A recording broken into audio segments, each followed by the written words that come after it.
Identifying quadratic functions. How can I identify a quadratic function from its equation form, table, graph, and context? We'll start by looking at the standard form of a quadratic function.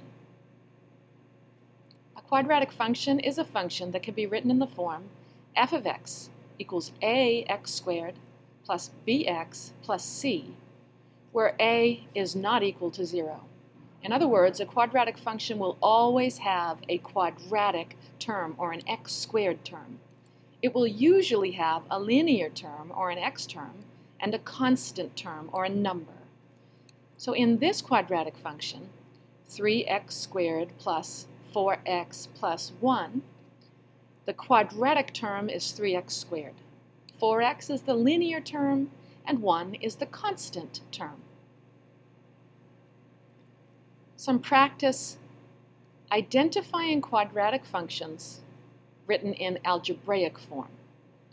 So for example, a, if we rewrite this in standard form, it would become y equals 4x squared minus 7x minus 6. Therefore, yes, this function is a quadratic function. Example b, let's write it in standard form. Notice there is no x squared term, but there is an x term. Therefore, no, this is not a quadratic function, it is a linear function. In fact, it's a linear function with slope 2 and y-intercept of 5. Example c, let's write it in standard form. We'll combine our like terms, and we'll notice that the degree is 3. So therefore, this is not a quadratic function, this is a cubic function. So of the 3 examples, the only one that was quadratic was a, because it had an x squared term as the leading term. Right, so now let's look at quadratic functions in graphical form. In particular, we'll consider the parent quadratic function, y equals x squared.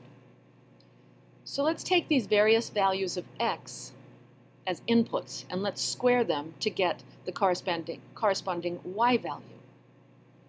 Negative 2, when you square it, is 4. 0 squared is 0. 2 squared is 4. 4 squared is 16.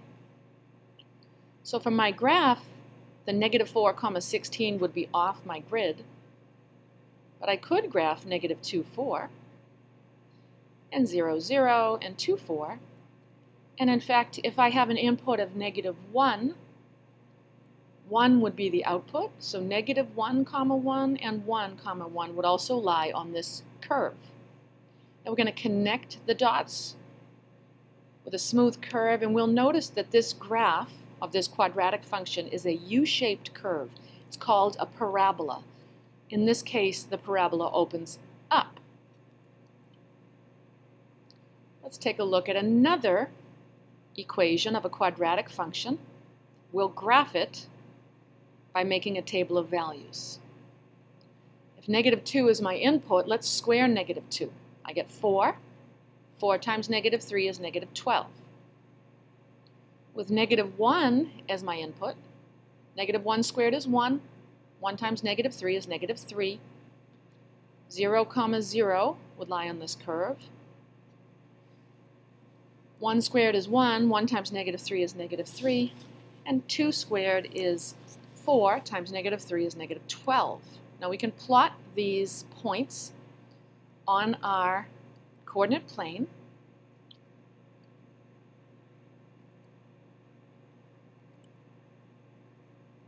We can connect these points with a smooth curve. And so let's notice a couple of things about the equation, the graph, and the table. Because one of our goals for you is that you would be able to identify quadratic functions using these 3 representations. First of all, the equation has an x squared term, right? The graph is a parabola. In this case, it opens down. And let's consider the rate of change in the table. Let's look at the first difference in our y's. As x increases by 1, let's look and see what happens to y. Here I'm adding 9, here I'm adding 3, here I'm subtracting 3, here I'm subtracting 9. So you'll notice the first difference is not constant. If it were constant in the first difference, this would be a linear function. Let's look at our second difference. What's the change from 9 to 3? Negative 6, right? What's the change from 3 to negative 3? Again, negative 6. And the change from negative 3 to negative 9 is negative 6. So what we want you to pay attention to in the table is because the second difference is constant, we can tell that this table represents a quadratic function, even without graphing it, even without having the equation form. All right, next we've talked about when does a parabola open up and sometimes it opens down. Let's look at that more closely. If I were to take a graphing calculator and graph y equals 3x squared plus 8, I would notice that this curve opens up. And I want to pay attention to the fact that the leading coefficient is positive, right? So with the positive leading coefficient, or a positive quadratic term, the graph opens up. Let's rewrite this second equation in standard form. Let's notice that this curve opens down because its leading coefficient is negative. So just to summarize, I can tell if an equation of a graph will open up or down just by looking at its quadratic term. If it's positive, it opens up. If the quadratic term is negative, it opens down. Now the context of a quadratic function. What we're going to do is we're going to look at the context or word problems, typical contexts of quadratics. Very often you'll see something about a ball being thrown up into the air, a rocket going up into the air, a rock falling off a cliff. That's the case of this problem. A pebble is dropped from a 256-foot tall cliff. The equation 256 minus h equals 16t squared can be used to find the height h of the pebble after falling for t seconds. Find the height of the pebble after falling for 2 seconds. So here's the pebble falling off the cliff. They gave me the equation. I'm asked to find the height, so let's solve this equation for h. Let's add h to both sides and subtract 16t from both sides and rewrite this in standard form. Now, I want to find the height of the pebble after 2 seconds. So I'm going to substitute t equals 2. I'm going to square 2 and I get 4.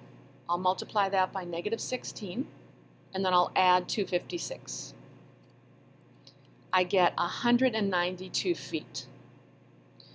So to contextualize what that means in the problem, the height of the pebble after falling for 2 seconds, it's still 192 feet off above the ground.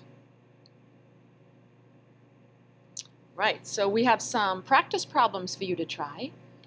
And remember, in this video, we've given you samples.